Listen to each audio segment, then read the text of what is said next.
যদি আপুনি বসুন্ধৰা 3.0 এপ্লাই কৰিছিল আপোনাৰ এপ্লিকেশ্যনৰ ষ্টেটাছটো কেনেকৈ চেক কৰিব পাৰিব আপোনাৰ এপ্লিকেশ্যনৰ কাম চলি আছে নে ৰিজেক্ট হৈছে না একচেপ্ট হৈছে ষ্টেটাছটো কেনেকৈ চেক কৰিব পাৰিব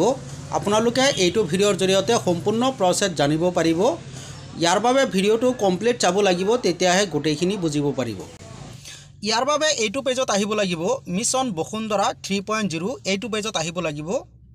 এইটো পেজৰ লিংক মই ভিডিঅ'ৰ ডেসক্ৰিপচনত দি থৈছো তাত গৈ ডাইৰেক্ট আপোনালোকে এইটো পেজত আহিব পাৰিব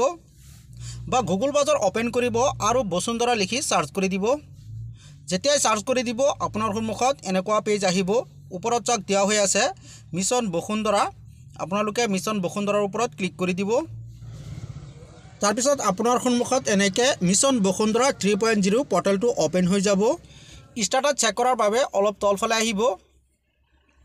ইয়াত চাক বসুন্ধৰা সাৰ্ভিসসমূহ দিয়া হৈ আছে ইয়াত চাব পাৰে সাইডত চাক দিয়া হৈ আছে ড্যাশবোৰ্ড তাৰ পিছত আৰু অলপ তলফালে আহিব ইয়াত চাক দিয়া আছে ট্ৰেক এপ্লিকেশ্যন ষ্টেটাছ চেক কৰাৰ বাবে ট্ৰেক এপ্লিকেশ্যন ষ্টেটাছৰ ওপৰত ক্লিক কৰি দিব তাৰ পিছত আপোনাৰ সন্মুখত এনেকুৱা এটা নোটিছ আহিব এটো কাটি দিব তাৰ পিছত ইয়াত চাক দিয়া আছে এপ্লিকেশ্যন ৰেফাৰেন্স নম্বৰ ইয়াত আপোনাৰ এপ্লিকেশ্যনৰ ৰেফাৰেন্স নম্বৰটো বহাব লাগিব এপ্লিকেশ্যন ৰেফাৰেন্স নম্বৰটো আপুনি এপ্লাই কৰাৰ সময়ত যেটো ৰিসিভ ওলাই আহিছিল সেই ৰিসিভত আছে এই নম্বৰটো আপোনালোকে ইয়াত বহুৱাই দিব তাৰ পিছত তলত চাক দিয়া আছে ট্ৰেকত ক্লিক কৰি দিব যেতিয়া ট্ৰেকত ক্লিক কৰি দিব আপোনাৰ ষ্টেটাছটো ওলাই পৰিব মই যেটো এপ্লিকেশ্যন দেখুৱাইছো এটো ৰিজেক্ট হৈছে ইয়াত চাক ৰিজেক্ট দিয়া হৈ আছে তে এনেকৈ আপোনালোকে ষ্টেটাছটো চেক কৰিব পাৰে